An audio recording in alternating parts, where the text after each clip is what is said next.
Now, this next one here, David,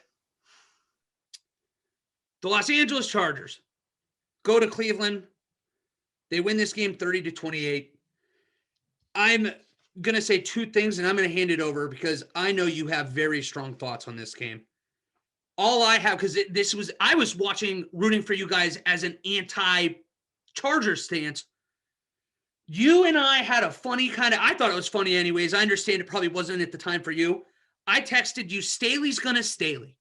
When they go for it on 4th and 2 on their own side of the field with less than 2 minutes left. And 5 minutes later, you got to respond, the Browns are going to Brown. I think that perfectly summarizes what happened in the fourth quarter of this game. Take it away, David. Look, I'm not even going to address the game. I'm going to address Browns fans. All right. Look at me, Jack Koopler. I know you're going to see this. All right. A lot of people are going to call for Joe Woods' head after the game, but we need to spend some time breaking down all the things that are wrong. One, I don't care what any announcer says, what anyone says. Brissett stinks. He stinks. He makes 3 good throws, and we dub him king, and we dub him, oh, he's playing so great, but he's absolutely terrible. He's late on all of his reads, and nobody's willing to acknowledge that. He's late on all of his reads. He pump fakes unnecessarily because he plays scared, and he looks for Amari Cooper only when he's in trouble, and that's how you get DPJ, who's open so many times the last 2 weeks. That's how you get him no receptions, and how we go back and we're like, wow, he was wide open. I can't believe he didn't throw it to him.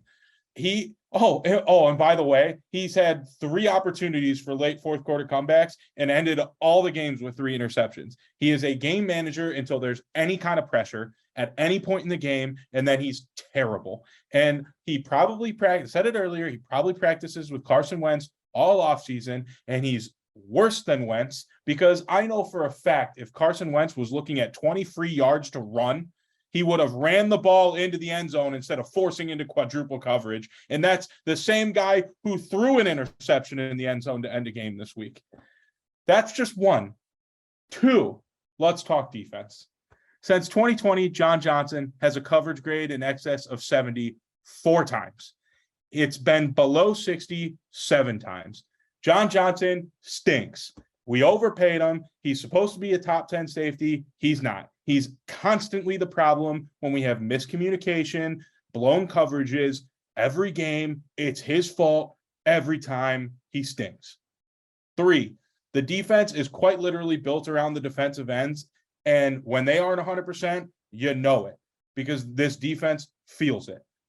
4, the defensive tackle group is the worst in the NFL. And I was going to say I'll fight you on it, but according to Cody Swake, or whatever his name is on Twitter, out of 106 graded defensive tackles, the Browns have the starting defensive tackles ranked 105th and 106th. They are the worst. They can't stop themselves from shitting their pants, let alone stop a run or a pass play.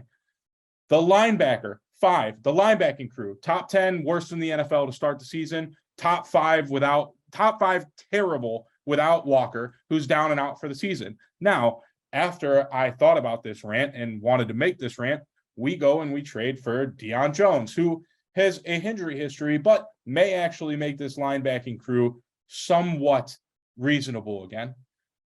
6, I don't care if we have a top 5 secondary, top 5 defensive end group on paper in the NFL. If you have massive fucking holes, you basically have no defensive tackles. You might as well just slot Stephen, Wally, and I into the defensive tackle rotation, because they're getting blown on their asses every play. So, you have 0 defensive tackles. You have 0 linebackers. You can't just scheme around those holes with coaching.